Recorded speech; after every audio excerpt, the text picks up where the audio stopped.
Um, I'm very happy to welcome everyone on the occasion of this talk on satire and the transformation of a colonial text and context by Dr. Maryam Sikander. She's a junior fellow with us and she's working on Avadh Punch 1877 National and Transnational Imaginaries. She has done her MA and MPhil from the Department of English, University of Delhi, and PhD from the Department of South Asia, SOAS, University of London. So I extend a very warm welcome to Maryam. I have, of course, been discussing this topic with her over the last 1 year since she joined. Satire is, of course, a very important feature of every society. But in the situations of colonial rule, satire or comedy became all the more important. And that is what Maryam Sikander has focused upon. We know that in the 19th century and also in the 20th century, what is described as native media or native newspapers, they often carried a lot of items in the form of satire, which actually contained a strident critique of colonial government, of specific colonial policies, or of the government in general. This was, and of course, there were other things also, other ways of critiquing, but satire was one of the most important ways of doing this. And Lokmanya Tilak also made use of it in his newspaper Kesari and Maratha as well. So, Maryam Sikander is focusing on one of the most important publications of that kind, or rather the most important publication of that kind, that is Avadh Punch, which followed upon a Punch of Britain, which was established, I think, in 1841. And Avadh Punch came soon after, maybe 10-15 years later, isn't it? Yeah. So, and so that's what she is going to focus upon. And her argument is that though it was modeled on the British Punch, it, like satire in general, especially during the colonial period, the Avadh Punch was able to provide a very strident critique of the British government, British officials. They were able to, it was able to laugh upon them and to make them look ridiculous and present a critique of the government policies and programs. And in order to achieve that, one of the things that Avadh Punch and probably other forms of punch, there were about 70 of them in all, it was so popular, they also made themselves exaggeratedly kind of comical in some way.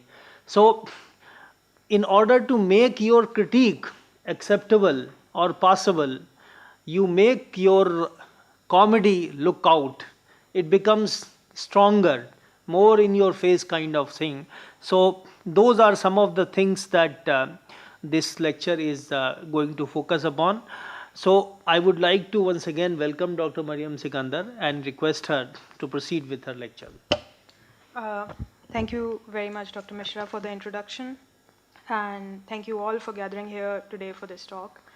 The title of this talk, Satire and the Transformation of a Colonial Text and Context, might have sounded somewhat vague. So before I begin, by way of a preface, I'd like to just introduce my primary research archive to you, which has just been introduced.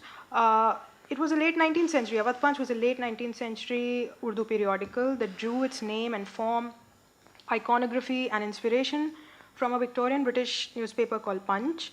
The chronological or mediatory link between Punch and Avadh Punch was the Anglo-Indian newspaper called the Delhi Sketchbook or Punch Junior. Through these three Punch newspapers, I will talk about how image and iconography of a colonial text was received and appropriated by the colonized, and how satire functions in what has been termed in post-colonial studies as the contact zone, the social spaces where, quote, subjects previously separated by geography and history are co-present, the point at which their trajectories now intersect, unquote. How does satire facilitate this transformation of a colonial text across geography, ideology, and power divides?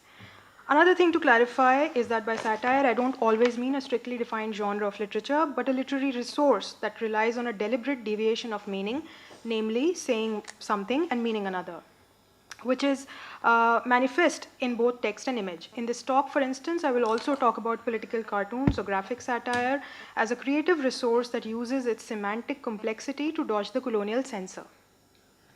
My method of inquiry, broadly construed, draws from the discipline of literary studies, namely to examine this text itself as a reflector of social change, a site, for instance, of genre innovation and improvisation in the face of colonial surveillance, and not merely as a source material to study a community or a historical event. Although I'm aware any reasonable analysis, especially such as this one, is heterogeneous in its disciplinary dispensation and draws inevitably not just from the history of colonialism in India, but also scholarship on print cultures, book history, and the history of print journalism in North India. Another quick disclaimer, while I'm fully apprised of the derogatory connotations of some colonial terminology, and by no means condone it, I use words like native and vernacular as they have appeared in the primary sources to avoid confusion. Finally, the usual caveats, of course, apply to this talk, those being that this is a work in progress, neither fully formed nor exhaustive, and therefore open to new perspectives, ideas, and persuasions. So on that note, without further ado, what was Punch? Punch, or the London Charivari, was a British weekly magazine of humor and satire established in 1841 by Henry Mayhew and wood engraver Ebenezer Landels. With its text and illustrations of humor, mixed with social criticism, within 2 years of its publication, this three-penny newspaper of wit and satire became a national icon of British identity with a dedicated fan following in a host of Victorian British politicians, famous writers, luminaries, parliamentarians, even Queen Victoria herself. With its support of financially stable printers and publishers, its canniness at self-promotion as a marketable brand, its retention of successful cartoonists, and its unique brand of comicality that captured the everyday life in early Victorian England, Punch not only redefined comic journalism, but also coined the word cartoon as we know it today to mean a humorous illustration. At the pinnacle of its celebrity in Britain, Punch also inspired a range of satiric offshoots in geographies as disparate as China, Japan, Ottoman Empire, and British India. In India, by the late 19th century, there were some 70 or so vernacular punches that had cropped up in emulation of the British Punch, half of them in Urdu alone, with titles like Bundelkhand Punch, Rewdi Punch, Delhi Punch, Punch Bahadur, Gaya Punch, Bihar Punch, Sarpanch Hind, and the list goes on. Other than sharing the appellation Punch, all of them featured the jester Mr. Punch, varyingly called Maulvi Punch, Pandit Punch, Punch Bahadur, depending on the context. What made Punch so popular in India? What do we know about its circulation in India? Letters, ledgers, and records of the Punch archive show that the colonies were an important business proposition for the magazine's proprietors. Punch got inquiries and requests for its magazine and subsidiary products from readers worldwide, including the Indian subcontinent. The military officers in the colonies formed a major constituency of Punch readers and consumers.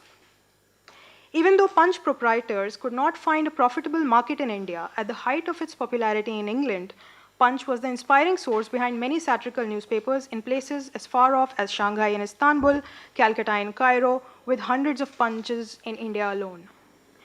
Regarding Punch's circulation in India, empirical records and sales figures for its initial circulation, market, and readership are hard to come by, though its enduring appeal in India is testified by a range of literary and non-literary sources pertaining to the Anglo-Indian community. In Something of Myself, Rudyard Kipling speaks of Punch as an institution he always respected for its continuity and its utter Englishdom, and from whose files he drew his modern working history, unquote. George Orwell's Englishmen in service clubs in Burma are seen harking back in nostalgia to quote-unquote dear old Punch in Burmese days. Memoirs of Anglo-Indian children growing up in India refer to Punch as an object of nostalgia and solace. For example, George Dunbar, son of an American Presbyterian missionary in Fatehgarh, recalls his father finding escape in Punch to get away from some of the missionaries who were suspicious of his strange British ways of life. Similarly, Robert Matthews remembers his days of being bullied in Lawrence College in Murray Hills, where the only solace for him was devouring ancient yellowing copies of Punch. While these accounts point towards the symbolic value of Punch as a site of expatriate nostalgia, Punch also features quite strongly in the Indian imagination. In his memoir, My Days, for instance, R.K. Narayan tries to impress his future father-in-law by gloating that one of his articles on how to write an Indian novel was accepted by Punch and brought him 6 guineas.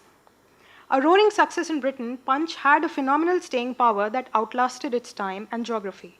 In India, too, Punch was available largely in the form of its weekly and monthly bound volumes and acquired a venerable status amongst editor journalists.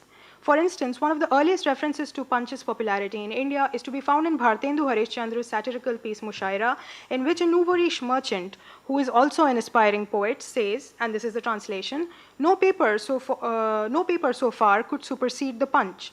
That it has established its dominance is a matter of fact. In another paragraph, the socially aspiring wife of the same merchant wants to get her poem published in Punch. I pray to you, my mischievous husband, why don't you get it published in the Punch, she says. Punch often humorously boasted of its success in the East. For example, in 1845, a strictly private and confidential letter titled Punch in the East was published in Punch, documenting the astonishing progress of Punch in the East. The facetious letter describes Punch as your journal, our journal, the world's journal.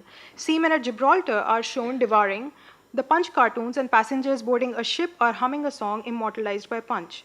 Sailing further eastwards, the unnamed letter writer, who claims to have traveled incognito by sea, finds Punch in hotels in Constantinople and Alexandria, and after a chat with Indian passengers who board the ship, exults in the boundless sway of Punch in our vast Indian territories. The fictional letter captures Punch on the high seas of empire formation, with European maritime activity catalyzing cross-cultural linkages. Even though the migration of tangible and intangible goods, such as ideas and technologies, was nothing new, in the 19th century, the expansion in travel, with steamship and railways connecting distant places nationally and internationally, facilitated population movements and cultural exchanges on an unprecedented scale. Punch became one such Western commodity of international consumption. With travel time cut short, an English journal published from London could reach India within a month and be distributed while the topics were still fresh. Punch frequently revelled in such exaggerated, self-laudatory promotional stunts of being a global sensation. With hoax and whimsy being Punch's choicest modes of doing comedy, one wonders if Punch was actually aware of being prodigiously on the increase in the East. Be that as it may, the first adaptation of Punch in India was in the form of a humorous illustrated magazine called the Delhi Sketchbook, or Punch Junior, a magazine published from the Delhi Gazette Press from 1850 to 1857. Intended like a humorous civil and military gazette for the officers of the East India Company, the Delhi Sketchbook carried an assemblage of genres, poetry, short fiction, dramatic skits, limericks, bilingual puns, mock translations, fictitious correspondences, etc. The magazine offered a humorous commentary on the social life of the cantonment and the tribulations attendant upon the company officers. These hardships included low pay, boredom, alcoholism, the difficulty in acquiring the Hindustani language, tropical weather, petty rivalries between officers of different ranks, stories of elopements, court-martials, and so on. The stock characters of the magazine were the ever-complaining newly arrived griffs, routinely drunk ensigns, negligent commissioners, and so on. Among regular native characters were the indolent munshi, the truant pankhawala, the wiry palanquin bearers, servants or khidmatgars, the often mistrusted and always confused khansamas or cooks, and the English-educated Bengali babus. The Delhi Sketchbook presented itself as Punch's son in exile. This self-projection was premised on affirming a similarity with its metropolitan forebear, as well as maintaining a difference with it. For example, in an article in the first volume, it establishes itself as Mr. Punch Jr., son of Mr. Punch of London, in a letter to honored Father Punch in England. The initial H of the honored father is rendered pictorially with an Englishman and native holding hands across the crossbar of the letter H. Establishing a strong parental bond with the English Punch, the son pledges unequivocal allegiance to his father and promises to follow his teachings even in his Oriental exile, asking only for recognition in return. The junior punch says, I shall not discredit your teaching, nor run counter to the example of your countrymen in the East who conform in all things to the rules of conduct laid down at home for the government of society. However, as we will see, despite this unequivocal loyalty to Punch and countrymen in the East, the satire in the Delhi Sketchbook is not so much an affront to the other or to the Indian community as much as it is a ridicule of the colonial officers, especially those trying to master the Hindustani language. And this is interesting in light of the last few talks that we've had and the ensuing discussion around European knowledge about India, the descriptions of Indians, and so on. Critics of satire and irony, like Linda Hutcheon, argue that ironical statements, which are internally dialogized in the sense that satire, sarcasm, all ironic utterances operate by saying something and meaning another, are potentially transideological. There is a certain ambiguity coded into their being that prevents them from being unambiguous or univocal. Their appeal is beyond a certain ideology. In the same line, I argue that satire in the Delhi Sketchbook works as a self-reflexive mode that unveils the tensions and pretensions of the Anglo-Indian community. Instead of being antagonistic to the native other, the Delhi Sketchbook shifts the focus to the stratified society of the Anglo-Indian station, its different classes and social ranks. Satire in Anglo-Indian punches fractures moral certainties and hints towards the contested nature of the ideological constructions legitimizing the colonial self itself. One of the most overt linguistic frustrations that the Delhi Sketchbook relentlessly seized upon was the bane of the language examination for the would-be company officer, his foiled attempts at acquiring the vernacular and daily distress at trying to understand his servants and vice versa.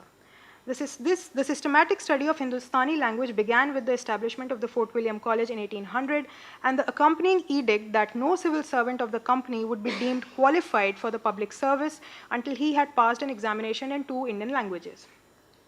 Indeed, again and again in the Delhi Sketchbook, there are stage scenes of Anglo-Indian officers making a fool of themselves before the servants because of their floundering command over the language of command. In one illustration, for example, the officer asks his bearer, now you bearer, tum Badgate company janta? The bearer replies, ha sahib, dawai khana. The officer retorts in rage, no, not khana at all, you black infidel. You're always thinking of your khana, Badgate company. Well, lay jao this bottle and aromatic vinegar lao. The last line of the dialogue says that the bearer departs in an awful state of confusion. The illustrated dialogue is aimed at a bilingual audience. For its ironic uptake is conditional on familiarity with the words like dawakhana and khana. In his faltering Hindustani, the officer asks the bearer if he knows the Badgate company. The bearer says he does. It is the drugstore. The officer mistakes khana, store, with khana, food, and lashes out at the bearer for only thinking about food all the time. The bearer departs in a state of confusion, but satire exposes the officer as ignorant and ludicrous.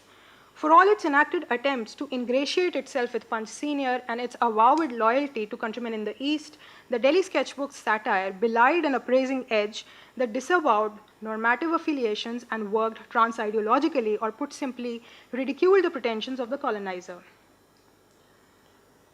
To take another example, in the following examination table cartoon, Fast Man spouts a gobbledygook of randomly thrown in Persian and Urdu words, along with the title of a much deplored textbook, Anwar Soheli.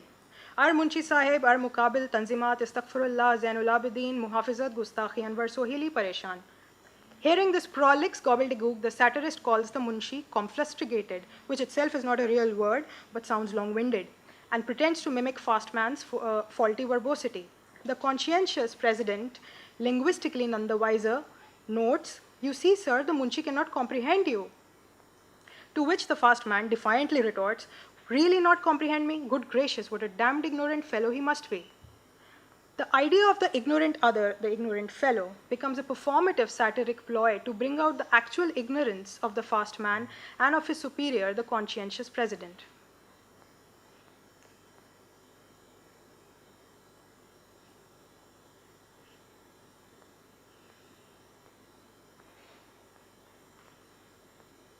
Sorry, just a second. Again, it is worth reiterating, formally speaking, satire, as all ironic utterances, functions by playing on the relationship between the said and unsaid, the said performative or untrue, masking the unsaid, intended or true. In the example, if what is said is in the nature of what is in the nature of a hasty judgment, unjustified rage, or plain gobbledygook, it is the unsaid, unremarked, but witnessed by the Indian subject that appears wise. Alternatively, we could say that the native subject is not mute because he is subservient, at least not in the Delhi Sketchbook. He is deliberately rendered mute or laconic by the anonymous satirist of the Delhi Sketchbook to throw the flustered, blundering Anglo-Indian population into stark relief. In yet another exam scenario diptych titled Curiosities of Indian Literature, the president of examining committee asks Ensign Simpkins, "How would you desire your servant to bring you a pair of boots?" To which the ensign triumphantly replies, "Bearer, Moses ki joru lao." A satire on the ignorance of the ensign Simpkins, the illustration weaves in a bilingual pun on Mose, meaning socks, and Moses, meaning Moses, intelligible to those who know that the bearer should have said Mose ki jodi, pair of socks, and not Moses ki joru, the wife of Moses. In the second section of the same diptych, the gentleman or civil officer asks his munshi, "Eh munshi sahib, humko ab laga pass ho jao." When the munshi cannot comprehend him, "Kya sahib?" the gentleman replies in a hilariously code-mixed register, "Hum empty horn karna is waqt jar saking." The munshi repeats, "Kya sahib?" The gentleman loses his composure and swears, "Damn it, am I fit to pass yet?" To this, the munshi replies placidly, "Oh yes, master, quite fit." The fact that the two standalone sketches are put together under the title Curiosities of Indian Literature is telling. On a basic level, the curiosity is that the ensign speaks Hindustani and the munshi speaks English. But the actual curiosity is that while the ensign blunders at his Hindustani in both sections of the diptychs, the munshi speaks in grammatically correct and syntactically sound English. In the bilingual contact zone of the Delhi Sketchbook, despite using racialized depictions of dim-witted servants, satire engenders new communities or trans-ideological fraternities from the point of view of the satirist, those who use satire, those who get it, and those who do not. So in the first part of the diptych, even if the satire on the ensign is loud and clear to the seasoned audience of the Delhi Sketchbook, the bilingual joke would have escaped the ones unfamiliar with the Hindustani phrase "Mauze ki jodi" or a pair of socks. Such specialized bilingual jabs would have been lost outside the colonial contact zone, say for instance to the Victorian readers of the London Punch. If we look at the second section of the diptych from the limiting lens of the colonizer-colonized self-other binary, the munshi appears a docile yes-man, reassuring the bumptious gent that he is quite fit to pass his exams despite the gentleman's pitiable Hindustani. Yet the munshi, with his sobering reply, invokes a discursive community to be intelligible as having one-upped his master. If one understands how irony works, one is already a part of that community. If the readers of the Delhi Sketchbook understood this ironic catch, they were not laughing at the munshi, but along with him at the gent across the colonial divide. It is because of this trans-ideological nature of satire, which problematizes colonial polarities and power equations, that several of these cartoons found their way, varyingly modified in Indian punches. For example, in one cartoon, a servant catches a mouse and brings it to the notice of his English master, declaring, "Ek aur chor pakda sahib," meaning, "I've caught another thief." The heedless Englishman, who is also a commissioner, does not bother to look over his newspaper and pronounces his judgment, "Oh bother, give him 3 months jail." While humor arises from the absurdity of the scenario as the mouse is sentenced to 3 months in jail, the satirist impulse is gratified by attacking the reckless dealings of the commissioner, rather hasty in delivering judgment. When occurring in a bilingual contact zone prone to linguistic seepages, the joke assumes new layers of complexity. One realizes that the servant might also have said chuha, meaning mouse, and not chor, meaning thief. That could have been misheard by the negligent commissioner, a situation exacerbated yet again by the latter's unsure footing in Hindustani. When the mouse gets sentenced to 3 months in jail, the sting or edge of irony is only intelligible to those readers who understand the ambiguity in the word chor, meaning thief. This multivocal reach of irony that cuts across univocal, fraternal modes of community is perhaps one of the reasons why the same cartoon gets reproduced in Avadh Punch, a newspaper with radically different politics, context, and readership, accompanied by an almost literal translation of the letterhead, with the only minor change being that the mouse is now sentenced to 6 months in jail instead of 3. Thus, the most obvious relevance of the Delhi Sketchbook to Indian punches is that they indigenize metropolitan imagery, relativized the topical satire of punch, and became a repertoire of images and ideas for punch writers to draw upon. This was one of the reasons why several of its illustrations made their way to the Urdu punches, either translated or varyingly reassimilated and repurposed. This brings us to the final dramatis persona of this talk, namely the first Indian Punch, which was the Urdu newspaper Avadh Punch.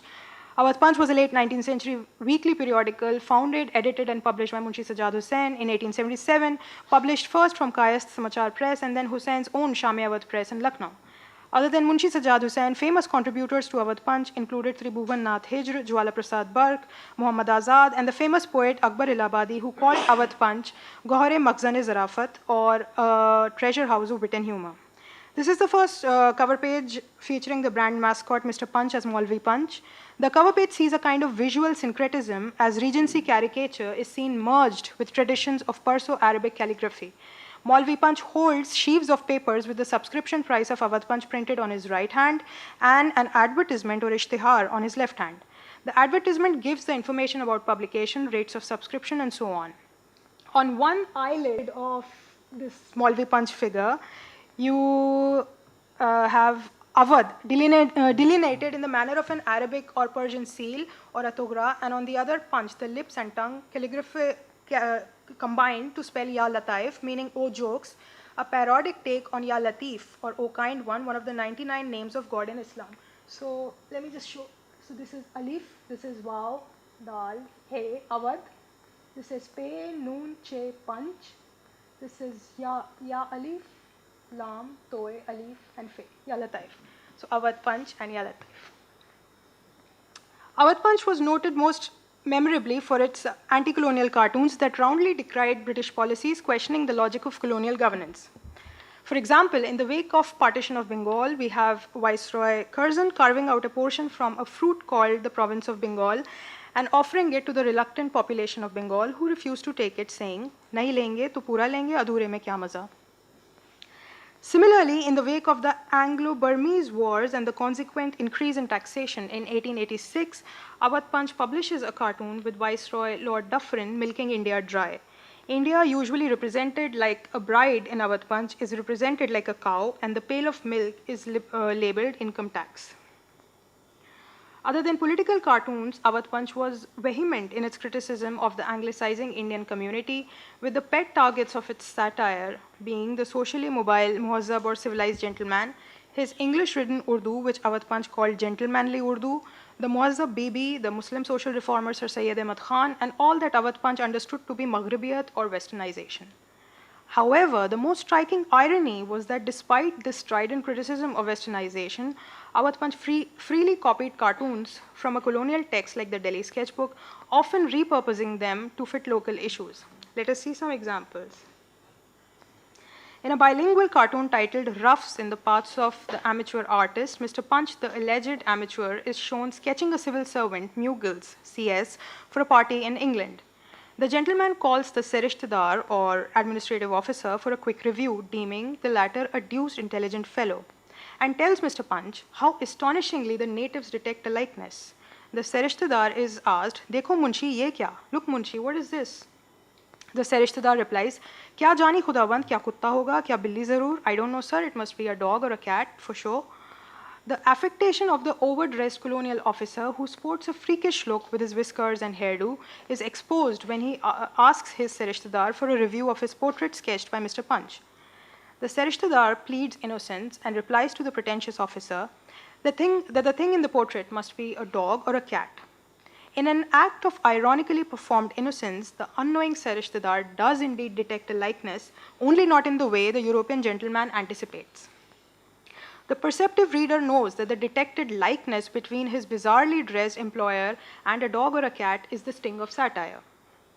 While the said portrait remains hidden for the reader of the Delhi Sketchbook, as satire's mask falls, the Serishtadar is acquitted of the performative dullness and Mr. Punch of his amateurism, as ridicule is visited upon the frilly European gentleman.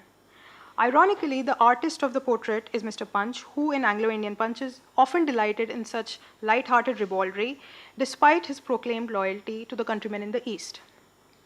More than half a decade later, the same cartoon with a near literal translation in Urdu found a politically convincing expression in Avadh Punch, a newspaper that fervently satirized colonial officers, their mannerisms, policies, and affectations. The gentleman is called a Jangi Sahib, or a military officer, and his portrait is said to be dispatched to Vilayat. The rest of the dialogue is in Hindustani. It is transcribed as it is in Urdu. The bilingual cartoons of the Delhi Sketchbook were not just linguistically convenient for regional imitation. The Delhi Sketchbook's light-hearted ribaldry, when recontextualized, could be used to mock the Westerner and his civilizing mission. The natives, therefore, detected an astonishing likeness by selecting and reorienting self-satirizing Anglo-Indian humor on a different political axis. Similarly, in the cartoon where the commissioner sentences a mouse to 6 months in jail, satire holds up the hasty dealings of the commissioner for ridicule under the leeway of humor and transgresses the polarity of assertive European officer and passive native servant. Irony cuts across linguistic and social fraternities and creates its own hierarchies and targets in the particular context of its deployment, so that cartoons ribbing the newly arrived company officers in the Delhi Sketchbook find a more than responsive readership when imitated in a newspaper that exposed westernization and all that it socially and culturally entailed as shallow pretense. If some cartoons from the Delhi Sketchbook, such as the one discussed, found social and political consonance in Avadh Punch and were translated as it is, very often cartoons were carefully re-semiotized and recontextualized to suit more immediate concerns. While sometimes the entire cartoon was literally translated, as the previous example shows, in other instances the cartoon was recontextualized with only the visual component intact. Take, for example, the cartoon published on January 1st, 1859, in the first issue of the post-1857 edition of the Delhi Sketchbook. A newly imported swell comments on the likeness between his voguish peg-top trousers and the shalwar of a native. Well, upon honor, these natives are becoming prodigiously impudent.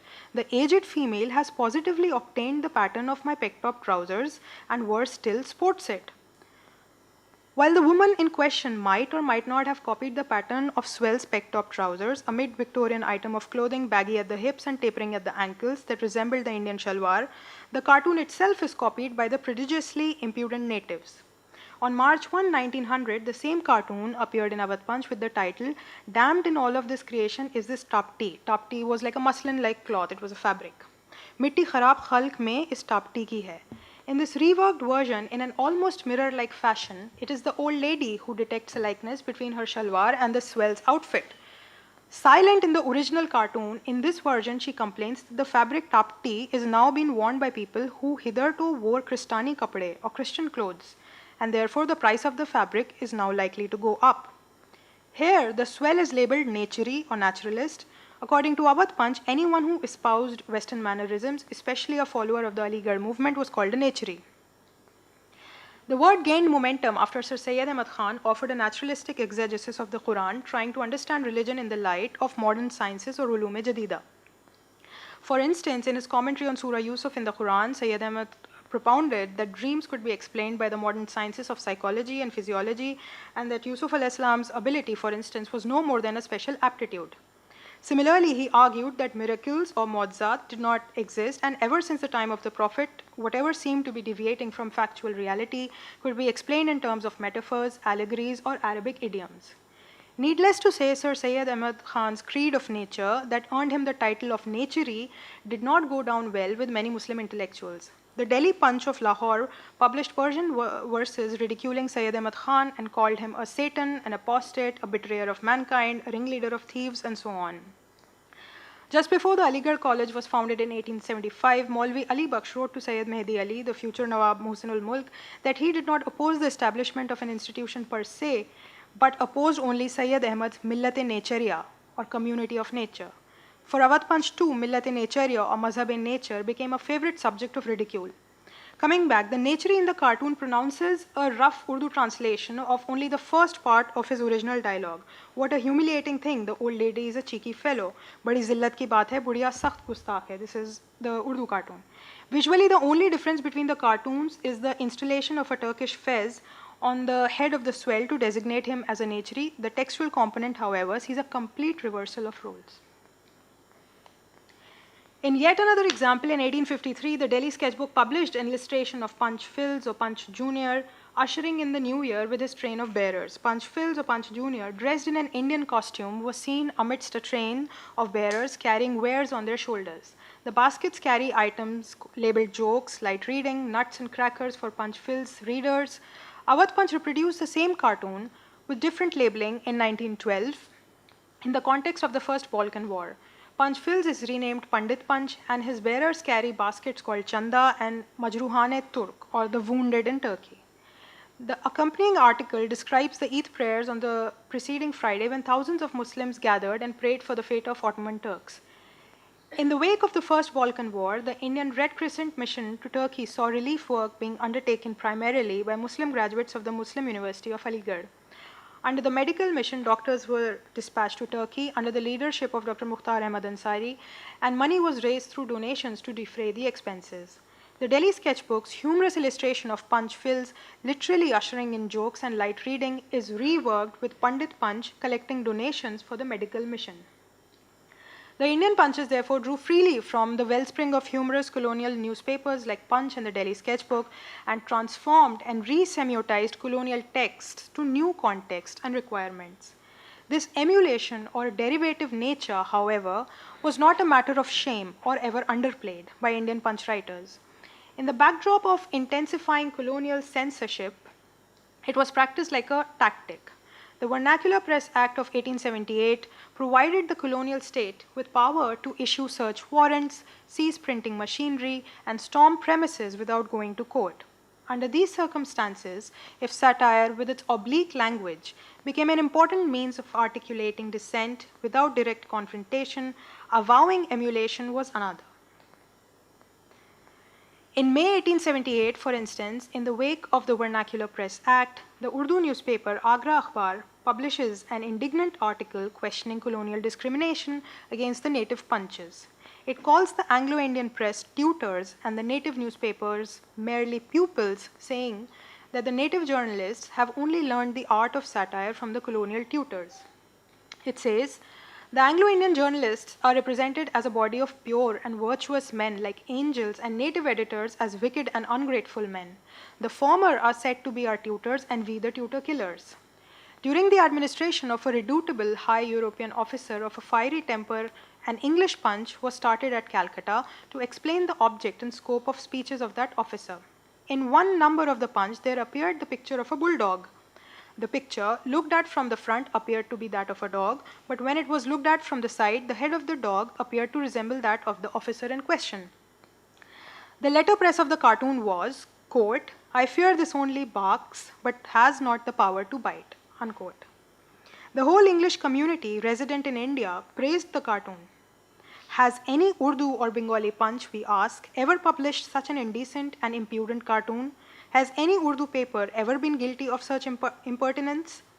If an Urdu Punch, in imitation of the above cartoon, publishes a picture placing the head of a fool on the body of an ass, will the writer of the Urdu Punch be considered the inventor or imitator of this kind of impertinence? Native journalists have only followed the example of English journalists. In these circumstances, it would have been proper to chastise the tutor and not to punish or reprove the innocent pupil. Walking the tightrope between press censorship and creative license, Punch newspapers brandished their derivative nature, often by invoking the British Punch. For example, in June 1878, Avadh Punch issued a poem called Baatcheet, or Conversation, a dialogue between the editorial voice and its imagined opponent. After listing a range of uplifting virtues that the newspaper ascribed to, the poem ends with the following lines. Jo hai badgoi ka mere khayal, तो कर London पंच से तफ्शीश हाल ना कि मुझसे रद्दो क़दा के कलाम ना खुलवा तू मुझसे मुंह बस वस्सलाम. The gist being, if you intend to slander or question me, direct your inquiries to London Punch, who is my tutor. This acceptance of tutorship works in favor to dodge the colonial censor, which although termed these punches weak pieces of buffoonery and post-mortems fished out of other newspapers, yet ironically found them worthy of being watched and reported upon. Finally, to conclude, if avowed emulation was one strategy to avoid confrontation, avowed comicality was another. Punch newspapers branded themselves as comic newspapers. In the selections from vernacular newspapers, the sprawling colonial archive of translated excerpts from native newspapers created by the Home Department of the British government, the Punch newspapers frequently find a mention. For example, these reports state that the editor of Avadh Punch was warned twice for publishing inciting material, once in 1909 and then in 1911. On the whole, however, the newspaper was classed comic, unobjectionable, and the editor a respectable man. Avadh Punch expressed its deep disenchantment with colonial policies like increased taxation, partition of Bengal, and so on, but it did so under the license of skillful playfulness. In one instance, Avadh Punch replies to the English newspaper Englishman on their objection to calling Lord George Hamilton a turnip. The journalist of the article clarifies that he had used the phrase Lord George Shaljam to designate the seeds supplied by him after his lordship's name in the manner of naming Victoria Park after Her Majesty's name, and that Englishman's journalists have no knowledge of Urdu. Avadh Punch goes on to state that it is unjust for the Englishman to accuse a comic newspaper of impertinence and sedition. In an atmosphere of intensifying control over the press, it is interesting to see how avowed comicality becomes a guard against prosecution. Therefore, if satire and its ability to transcend fraternities and polarities facilitated the transfer of images and iconography across the colonial contact zone, Punch newspapers not only used but reconfigured colonial images and text to their own needs. This recontextualization emancipated the local punches from passive modes of reception and influence and accorded them a degree of autonomy or creative freedom.